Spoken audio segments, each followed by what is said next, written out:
Pemirsa, pemerintah Kabupaten Bangli menggelar upacara bendera dalam rangka peringatan HUT ke-48 Korpri dan HUT ke-74 PGRI. HUT Korpri kali ini mengambil tema Korpri, melayani, berkarya, dan menyatukan bangsa. Momentum HUT ke-48 Korpri ini menjadi pijakan untuk berlari lebih cepat dalam berinovasi untuk melayani masyarakat. Korpri dalam hal ini harus mampu mewujudkan jiwa perekat dan pemersatu bangsa. Jiwa Korpri harus tetap dijaga, sekalipun dalam situasi politik. Korpri harus tetap lurus pada tujuannya. HUT ke-48 Korpri mengambil tema, melayani, berkarya, dan menyatukan bangsa. Di era 4.0, tuntutan terhadap kualitas pelayanan publik menjadi semakin tinggi. Oleh karena itu, kecepatan adalah kunci kesuksesan dalam berkarya. Permasalahan tidak boleh diselesaikan dengan cara masa lalu.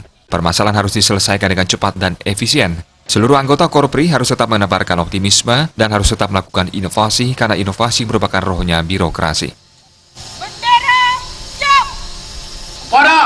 Korpri sebagai garda terdepan akan melakukan inovasi-inovasi seperti yang diharapkan oleh Bapak Presiden kita.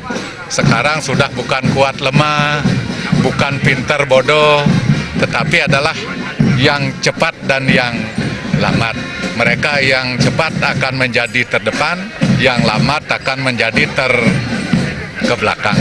Teknologi informasi harus menjadi pijakan utama sekarang untuk mempercepat itu dan untuk mengefisienkan, dan berikutnya juga untuk menyederhanakan setiap pelayanan yang harus dilakukan oleh ASN.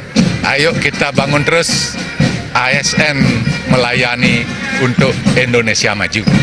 Sekda Kabupaten Bangli yang juga Ketua Korpri Bangli, Ide Bagus Giri menyatakan dalam melayani, Korpri merupakan abdi negara yang sukarela dalam melayani, bukan dilayani. Dalam melayani ini, Korpri harus berkarya karena tahun 2023 akan menyongsong aparatur sipil negara ASN yang maju. Saat ini tidak ada alasan ASN untuk tidak melakukan inovasi dan peningkatan kualitas diri. Di era 4.0 ini, ASN juga harus mampu memanfaatkan teknologi, mengingat ke depan pelayanan untuk masyarakat akan semakin cepat dan praktis. Jajaran Korpri di Kabupaten Bangli juga diharapkan tetap menjaga nilai netralitas. Saya juga selaku Ketua Korpri, karena kita akan masuk di tahun 2020, itu sudah masuk ke pemilu kada serentak, nuansa politik, karena Korpri ini bukan organ politik. Jadi saya tetap menghimbau dari seluruh teman-teman kami di jajaran Korpri, baik itu di guru dan sebagainya, mereka harus profesional. Kedua, mereka harus netral. Di dalam netralan ini mereka harus cerdas. Bagaimana menggunakan media sosial dan sebagainya, sehingga tidak mengesankan bahwa akan merubek nilai-nilai netralitas yang sudah dibangun sebagai seorang warga Korpri. Ini tentunya yang kita ingin sampaikan, siapapun nanti pemimpin yang terpilih dalam proses politik, itulah bagian pimpinan daripada warga Korpri yang kita senantiasa harus memberikan bantuan dan tindak lanjut nanti di dalam setiap derap langkah kita.